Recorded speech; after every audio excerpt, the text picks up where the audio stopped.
Yo l'équipe, j'espère que vous allez bien. Pour ceux qui ne me connaissent pas, je m'appelle José, je parle de boxe, de préparation physique et de nutrition. Aujourd'hui, on va parler d'un thème que vous m'avez demandé. On va parler du boxeur Jaron Ennis. Jaron Ennis, pour ceux qui ne le connaissent pas, en fait, c'est un boxeur américain qui est d'origine de Philadelphie, en fait, et qui fait vraiment beaucoup parler de lui en ce moment. Donc c'est un boxeur qui évolue en poids welter, donc en moins de 66 kg, et franchement, je pense que dans les années à venir, il va vraiment mettre en PLS la catégorie. Ça, j'en ai aucun doute parce que j'ai vu énormément de documentaires, on voit vraiment qu'il a une assiduité incroyable à la salle, c'est-à-dire qu'il est pas comme certains boxeurs où en fait une fois qu'il a boxé il s'arrête complètement. Lui non, en fait il boxe et puis le lendemain il est déjà à la salle. Et en fait c'est vraiment une sorte de discipline qui a été instaurée par son père qui l'entraîne évidemment et aussi par ses frères, puisqu'il a deux frères qui étaient classés, un en IBF et un en WBA. Donc vraiment on voit que c'est une famille de boxe déjà, vraiment qui a une tradition familiale dans la pratique. Et ça je pense que ça se ressent parce qu'en fait vraiment je pense que comme c'est le petit frère, en fait il a vraiment envie de dépasser les grands frères. Et Jaron Ennis, il a un style qui est vraiment très axé sur le professionnel. D'ailleurs, il n'a pas une carrière amateur qui est incroyable,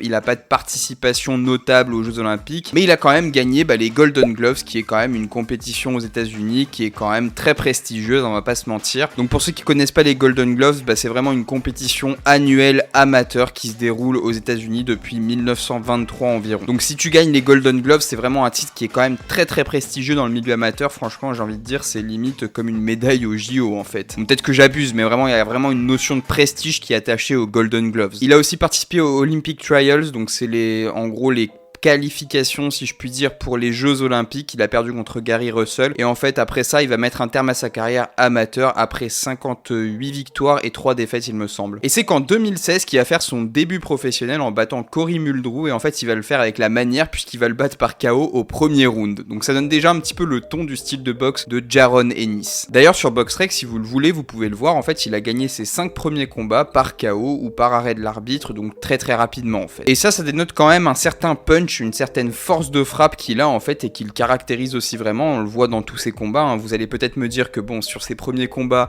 peut-être qu'il a pris des faire-valoir, etc. Mais c'est pas non plus facile de coucher un mec, même si c'est un faire-valoir, c'est pas facile du tout. Jaron Ennis, en fait, c'est un boxeur qui commence à arriver sur le devant de la scène parce que déjà, si on prend son palmarès et qu'on l'analyse vraiment, en fait, on voit qu'il y a vraiment une montée en progression. On voit qu'il y a une progression sur l'opposition. On voit qu'il y a des adversaires, évidemment, au début, c'est des faire-valoir, c'est histoire de faire monter Jaron Ennis sur évidemment de le faire prendre confiance et de le faire monter évidemment sur un format de plus de rounds. De toute façon c'est le format classique, à chaque fois qu'on a un boxeur pro qui débute, on commence pas directement par faire des championnats du monde, c'est logique, on le fait monter progressivement. Et d'ailleurs c'est un petit peu ce qu'on reproche à certains boxeurs, notamment sur la scène française avec Tony Yoka par exemple, qui monte vraiment très très progressivement en opposition. Et là d'ailleurs peut-être que son dernier combat en fait c'était un bond qui était un petit peu trop important en opposition et c'est pour ça que malheureusement ça s'est soldé par une défaite. Quoi qu'il en soit, pour Jaron Ennis en fait on a un clivage qui se dessine à peu près vers les années 2019-2020 où on va vraiment avoir une augmentation, crescendo de l'opposition. Pour moi c'est vraiment un clivage qui se dessine quand il va boxer par exemple Juan Carlos Abreu et par la suite en fait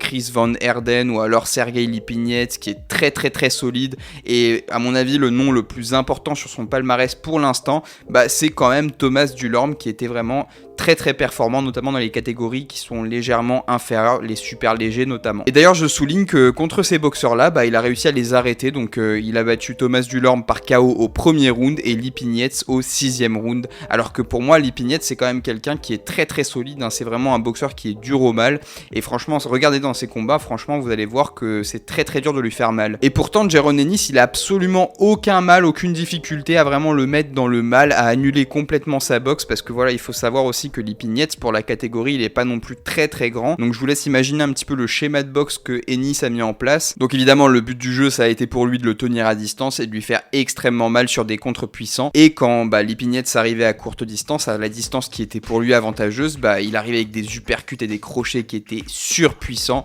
et ça lui a vraiment laissé aucune chance. Et là ce qu'on va faire justement c'est qu'on va analyser un petit peu le style de boxe de Jaron Ennis et en fait on va voir pourquoi à mon sens en fait il va peut-être pouvoir mettre en PLS la catégorie des poids welter, pourquoi vraiment c'est un danger pour tous les tops de la catégorie. Donc déjà sur le style de boxe on peut voir que c'est un boxeur qui est quand même assez fin, assez longiligne et assez grand, il fait 1m78, donc pour une catégorie de 66 kg c'est quand même pas mal, et en plus de ça il a quand même une grande allonge, donc c'est la distance à laquelle il peut toucher l'adversaire, à la distance à laquelle il tend son bras au maximum, et là son allonge c'est 1,88. Donc en fait concrètement si on s'en tient aux statistiques, en fait ça lui donne vraiment un avantage d'allonge sur vraiment on va dire 90% 90% des gens de la catégorie. Concrètement, le schéma tactique un petit peu qu'il met en place, c'est un petit peu celui qu'il a mis contre Lipinets en fait, parce que c'est le schéma qui va se reproduire le plus souvent avec lui, comme il est grand et longiligne. En fait, il va plutôt tenir à distance l'adversaire et l'arrêter un petit peu avec des coups très très secs, donc c'est vraiment un bras avant qui va arrêter l'adversaire qui est très très sec. Ce qui fait la force de Jaron Ennis en fait, c'est qu'il est très très précis, il est extrêmement précis. Franchement, honnêtement, j'aime bien le comparer un petit peu à Roy Jones. Il a vraiment ce style de boxe qui est un petit peu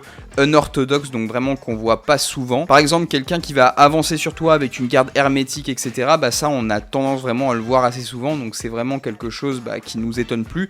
Mais quand on voit un boxeur comme Ennis qui est créatif dans la défense et qui est créatif dans l'attaque, bah c'est quand même surprenant et c'est quand même beau à voir. Là, le schéma tactique qu'il met en place contre pas mal de boxeurs, c'est comme il est grand pour la catégorie, en fait, il va vraiment avoir tendance à les tenir à distance avec son bras avant. Et en fait, dans le combat contre Lipinets, on voit qu'il le tient vraiment bien à distance avec un bras avant qui est très très sec. Et franchement, déjà, le bras avant, il fait très très mal parce qu'en fait, il faut savoir que Ennis, il a autant de puissance dans le bras arrière que dans le bras avant. Et c'est pour ça que parfois, en fait, vous le voyez qu'il change de garde. Et en fait, il est aussi à l'aise en droitier qu'en gaucher. Et ça, c'est pas commun en boxe, parce qu'en général, quand vous changez de garde, en fait, normalement, vous êtes quand même moins à l'aise qu'avec votre garde initiale. Alors que là, c'est pas le cas. Lui, il maîtrise vraiment parfaitement les deux gardes. Et c'est extrêmement dangereux. Et d'ailleurs, il fait aussi mal des deux bras. Dans la catégorie, on a aussi Crawford qui maîtrise un petit peu l'art du switch au niveau des stances, au niveau justement de la garde. Mais à mon avis, Crawford, il le maîtrise pas aussi bien qu'Ennis. Vraiment, Ennis, je sens une certaine fluidité quand je le vois changer de garde que pour moi qui est unique en fait. Ensuite, ce qui fait énormément, c'est vraiment un signe distinctif des boxeurs qui sont très techniques comme Lomachenko, Mayweather, etc.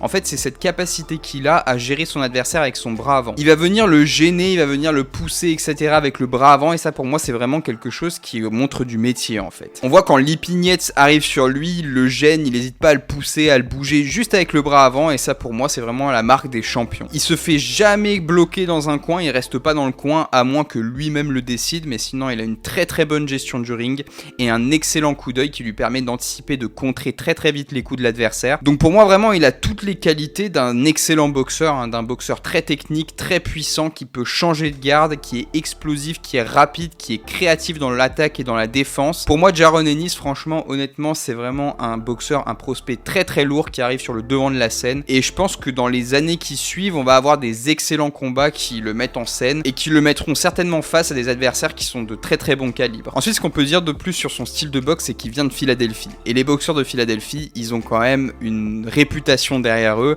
comme quoi ils sont vraiment extrêmement solides, extrêmement durs au mal, c'est vraiment des guerriers. C'est un petit peu l'image de Rocky, c'est un petit peu cette image de persévérance, c'est un peu cette image de détermination, c'est un petit peu cette image de mental inébranlable. En fait, c'est vraiment le stéréotype du boxeur dur au mal. Et le fait qu'il soit de Philadelphie, ça s'accompagne aussi de fameux Philly Shell. Donc le Philly Shell, c'est quoi? C'est tout simplement la garde de Mayweather. La garde, on va un petit peu utiliser l'épaule pour bloquer tous les coups qui arrivent en haut et utiliser le bras qui pend du coup pour bloquer tous les coups qui arrivent en bas. Et ça, Jaron Ennis, il le fait très bien. Il risque pas de tomber dans les pièges que lui tend son adversaire parce qu'en fait, il a un excellent coup d'œil qui lui permet vraiment d'utiliser cette garde au maximum de son potentiel. Et comme je vous dis, même de façon, s'il était touché par un coup très solide, les boxeurs de Philadelphie, ils ont une réputation d'être extrêmement durs au mal. On a des grands champions qui viennent de là-bas. Par exemple, on a Joe Frazier, on a Danny Garcia, on a Bernard Hopkins, on a Meldrick Taylor. C'est vraiment des boxeurs de Philadelphie qui ont donné des combats qui étaient incroyables. Évidemment, on ne présente plus ces grands noms. Et je pense que Jaron Ennis, en fait, il déroge pas du tout à cette tradition de Philadelphie, à cette culture boxe qui tourne autour de la Philadelphie. Dernière petite chose que je peux vous dire sur le style de boxe de Jaron Ennis que j'adore personnellement, c'est sa manière en fait de bloquer les coups,